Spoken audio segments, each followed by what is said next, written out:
কিছুদিন আগেও একজন সাধারণের মতোই সবাই চিনত ফাবিহা বুশরাকে। সেই বুশরার এখন পরিচয় তিনি স্বর্ণকন্যা।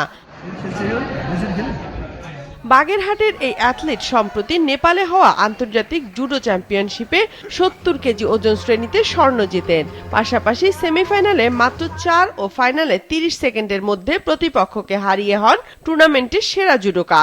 বাংলাদেশকে যে কিছু দিতে পারছি এই জন্য অনেক ভালো লাগতেছে।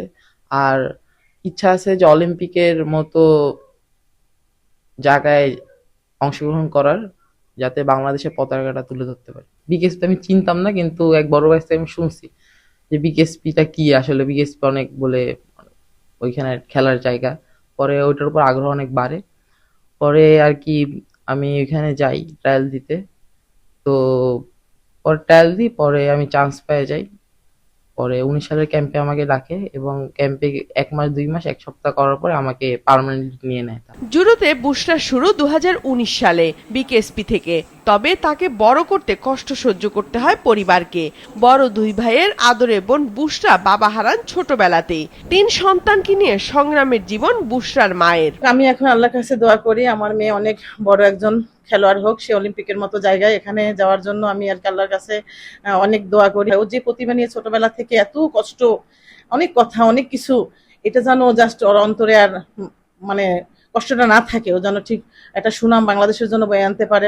পড়াশোনায় তেমন ভালো না হলেও খেলোয়াড়ি প্রতিভায় উজ্জ্বল বুশরা। যে প্রতিভারই ছাপ রাখছেন তিনি জাতীয় ও আন্তর্জাতিক প্রতিযোগিতাগুলোতে। ক্লাসে যেসব বাচ্চাদের খেলাধুলার আগ্রহ বেশি, তাদের আমরা সেই ব্যাপারে ইন্সপায়ার করতাম। পাশাপাশি বুশরার মা সচেতন ছিলেন, ওকে অনুপ্রেরণা দেওয়া, এই কাজটা আসলে আমাদের শিক্ষকরা করতো ওর জন্য। যেহেতু আমরা জানতাম যে ওর ভেতরে যে স্পিডটা আছে ও পৌঁছাতে পারবে। নেপালে জুডো চ্যাম্পিয়নশিপে সেরা খেলোয়াড় নির্বাচিত হয়েছে। আমরা অত্যন্ত আনন্দিত, গর্বিত ফাবিহা বুশরার এই অনন্য প্রাপ্তিতে। এটি শুধু ফাবিহা বুশরার একার প্রাপ্তি নয়, এটি আমাদের প্রতিষ্ঠানের প্রাপ্তি, বাগেরহাটের প্রাপ্তি এবং বাংলাদেশের প্রাপ্তি। সরকার কিছুদিন আগে যে 129 জনকে ক্রীড়া ভাতা দিয়েছে তাতে নেই কোনো জুডোকার নাম। ক্রীড়ামোদীরা চান সরকারের এমন উদ্যোগে বুশরার মতো প্রতিভাবানরা প্রেরণা পাবে এগিয়ে যাওয়ার।